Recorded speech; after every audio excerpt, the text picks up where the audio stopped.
Okay, so let's continue from the previous part. Last video बहुत बेसी दीघल हो गल 45 minutes. भबाई नासिलो कथा কৈ থাকিলো লাই লাই গৈ থাকিলো बहुत दीघल हो गल. Okay, I'll try to sum up this as soon as possible. जिमान बार जल्दी मैं try करिम हेक करबा কাৰণে this part. Okay, so here continuation from the previous. Kali lecture बा चली আছে continue. So this is about quick revision হৈ আসলে. So doping, pentavalent, trivalent কি হয়? So first of all, listen one intrinsic semiconductor. Intrinsic মানে কি আসলে? Pure semiconductor. When to a pure semiconductor some impurities added, then we get an extrinsic semiconductor, and this is also called impure semiconductor. Correct? If this impurity is of pentavalent type, or if this impurity is pentavalent, that is intrinsic plus pentavalent impurity, then we will get n-type semiconductor.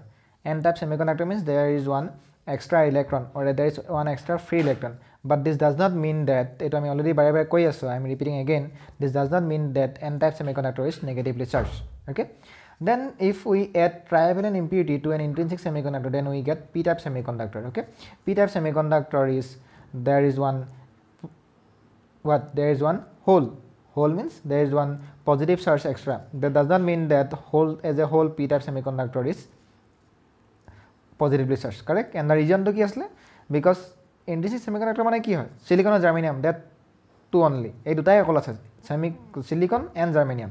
Silicon or germanium logot jodi trivalent, that means jodi ami boron add koro, then we will get p-type semiconductor. Silicon and germanium logot jodi pentavalent, that means if we add phosphorus, then we will get n-type semiconductor. Okay, but as a whole they are neutral because silicon was at first neutral, and similarly boron or phosphorus both were at first neutral. Jodi neutral ami duta lagai di tetahle we will get again neutral only, but there is one free or movable electron, and in p-type there is one movable hole. Hole means deficiency of electron. Okay, eta electron kom ase. Okay, that's all. So okay, I'll again agot like jao. Doping mane ki asle? Doping is the process of adding impurity. So a impurity add kora is the process, that process is called doping, and this added impurity is called dopant. Correct?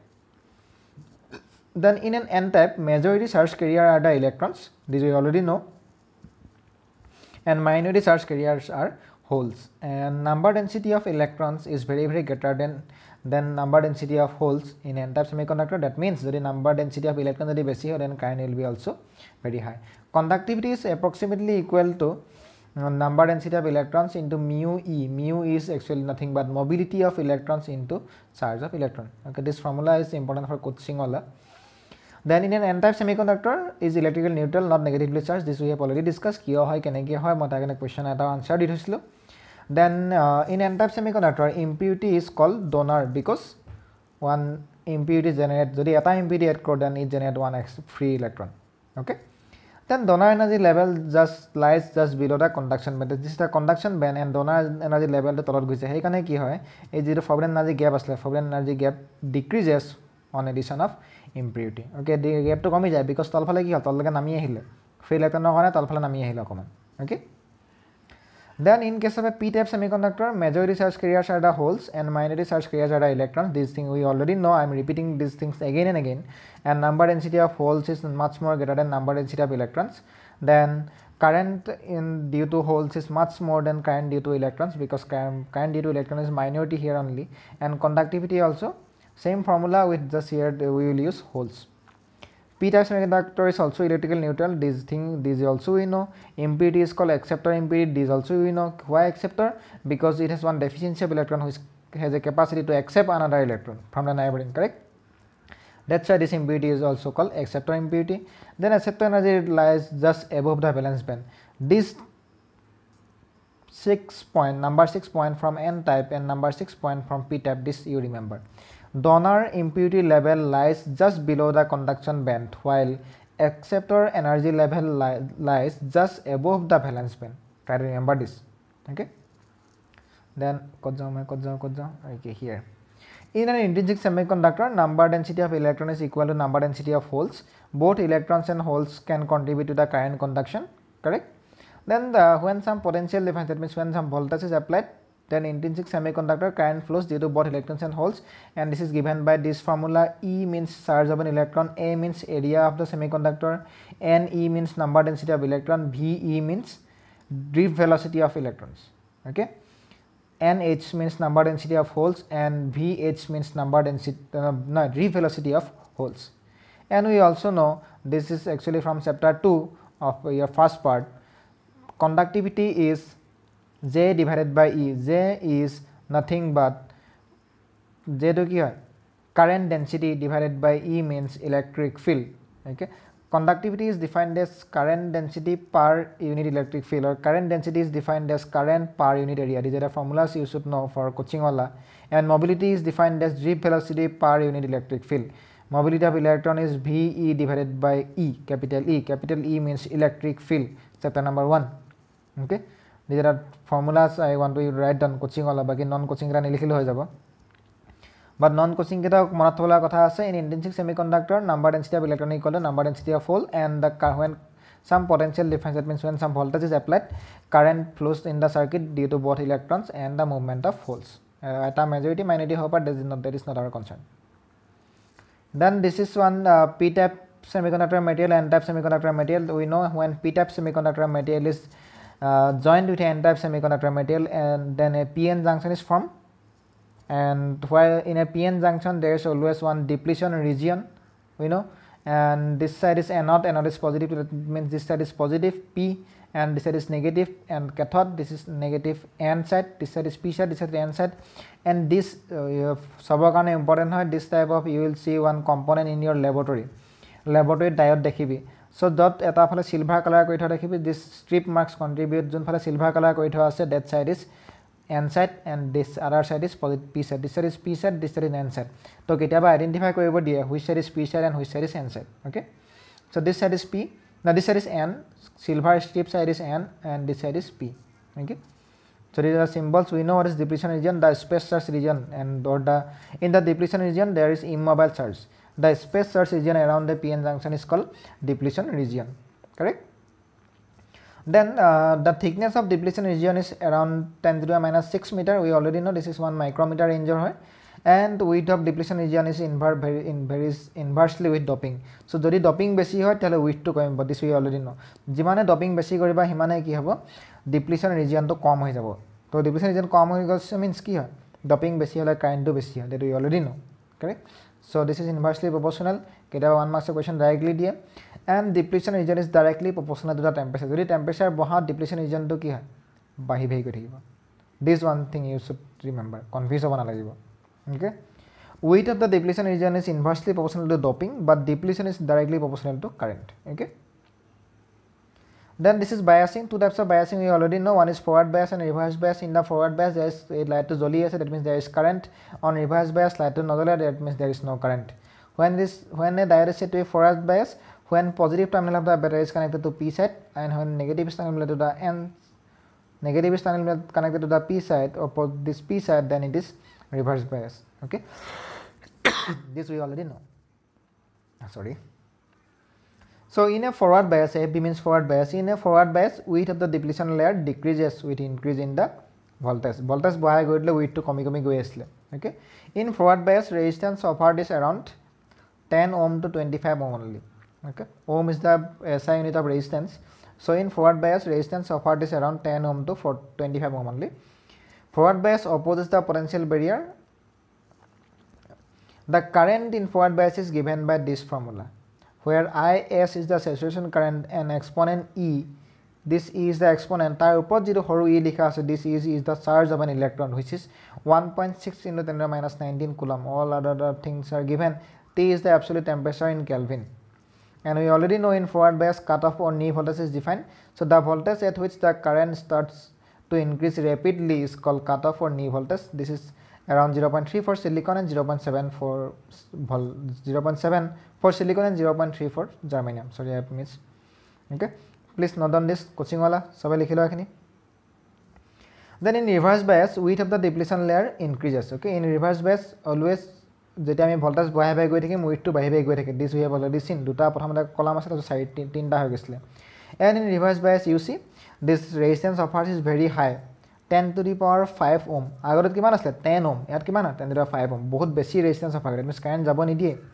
In reverse bias current ki hoga asle due to magnetic area only.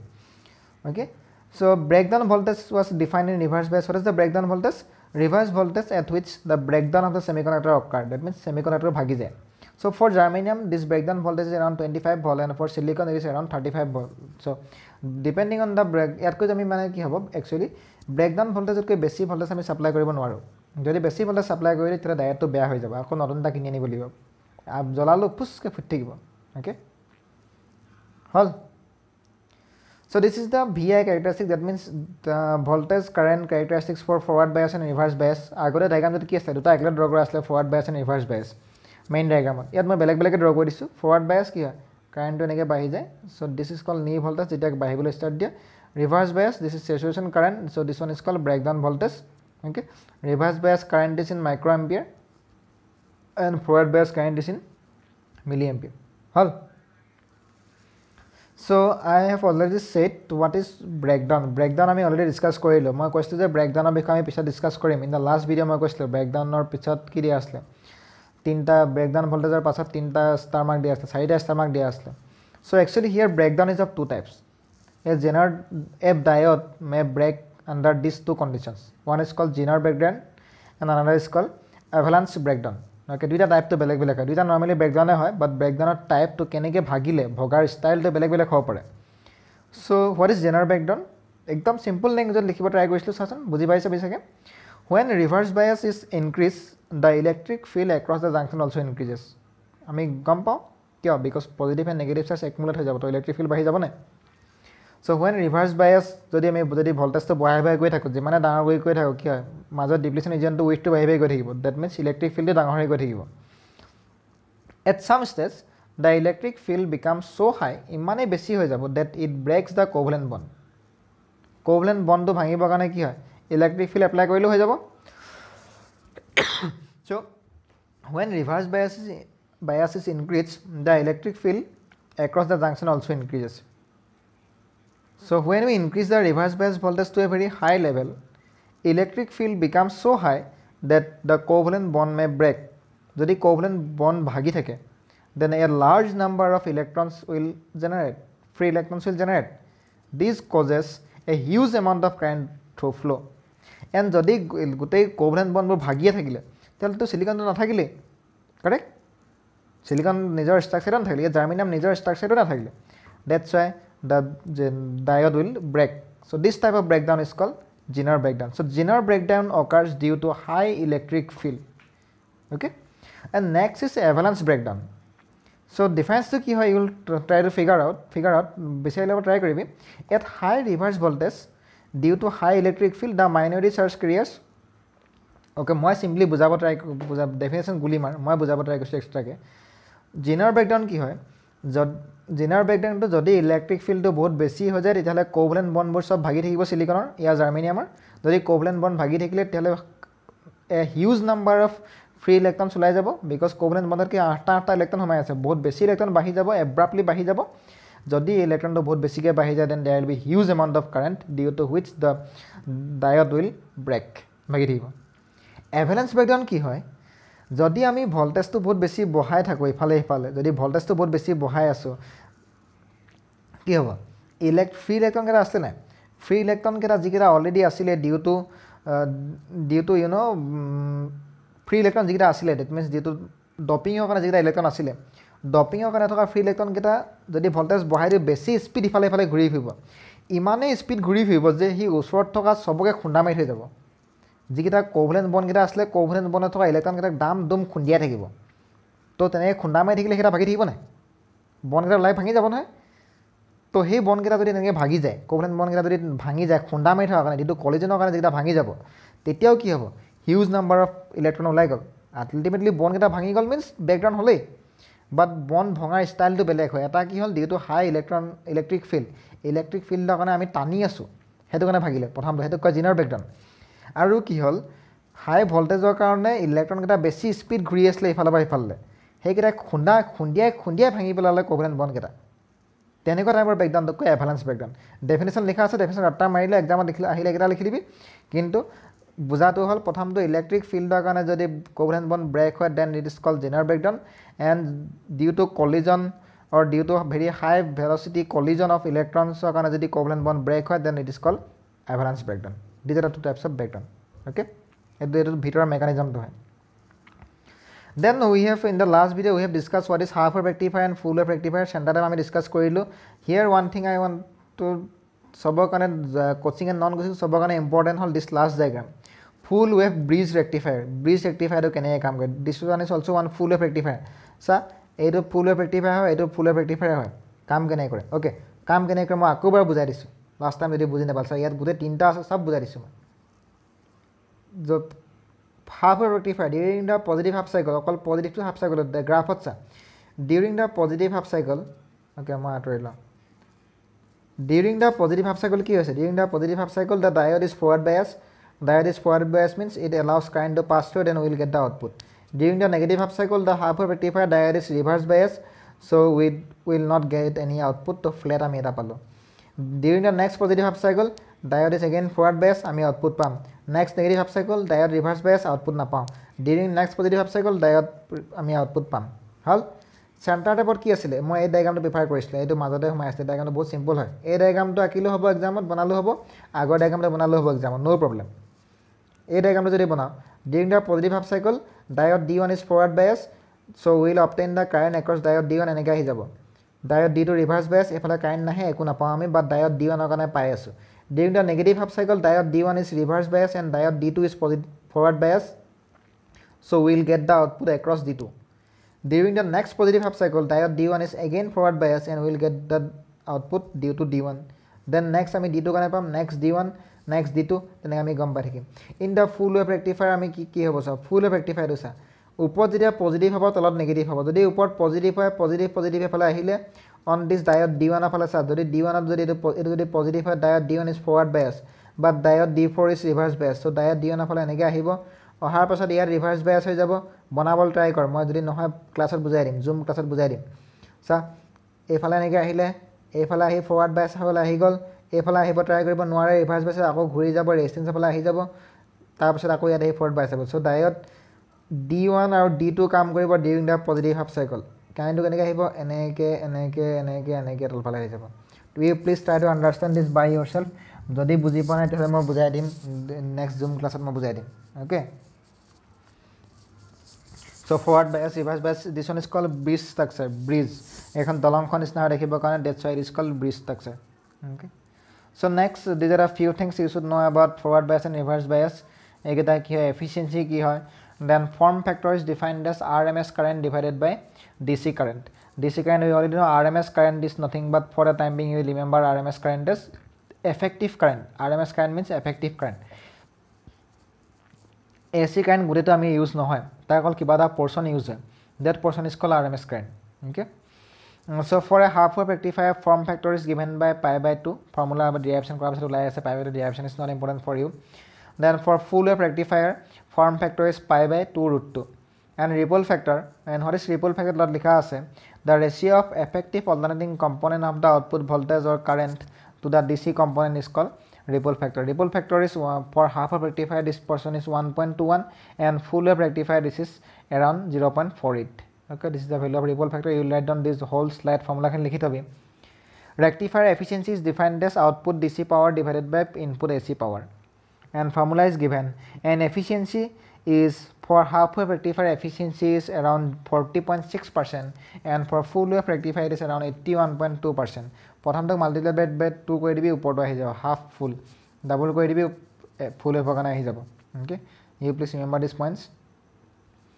then these are previous year MCQ need questions আগৰ নিচিনা বহুত easy হয় একেটা কোনকেইটা কি হয় discuss কৰিবি so in a PN junction I think মই ডিসকাস নকৰিলে হৈ যাব কাৰেক্ট মই ডিসকাস কৰিব নালাগে চাগে বহুত ইজি হয় টিক মাৰ্ক মাৰিবল ট্ৰাই কৰ আনসাৰটা মোক সেন্ড কৰিবি যদি কিবা ডাউট থাকে মোক ক'ব পাৰ no problem you can pause the video and write all the answers একদম বহুত বেছি ইজি হয় then these are next two questions এইবোৰ সব নিটত আহিছিল আগতে ওকে আনসাৰ কি প্লট দিয়ে দিছো নো প্ৰবলেম প্ৰথম নিজে মিলাইছা নিজে ট্ৰাই কৰাৰ পাছত আনসাৰ কি লগত মিলাইছা যদি আনসাৰ কি লগত মিলিছে দেন ঠিক আছে যদি মিলা নাই কিবা ডাউট আছে নিমিলিবও পাৰে মোৰ ভুল হ'ব পাৰে একো প্ৰবলেম নাই মই ভুল কৰিম কেতিয়াবা জানি বুজি তাহলে কিমান ধ্যান দিছে চাবৰ কাৰণে ওকে হৈ গল দীঘলীয়া নকো কৰি আকৌ দীঘলীয়া হৈ গল সো আমি এটা ষ্টপ কৰি দিও this section that means this extra যিটো পঢ়িছিলোঁ এক্সট্ৰাটো আমি আকৌ দুদিনমানৰ কাৰণে ষ্টপ কৰিম নেক্সট 1 উইকৰ কাৰণে আমি এক্সট্ৰা ষ্টপ কৰি দিছোঁ ইয়াত এক্সট্ৰা আমি নপঢ়োঁ নেক্সট এনচিআৰটিখিনি আমি আকৌ কভাৰ কৰিম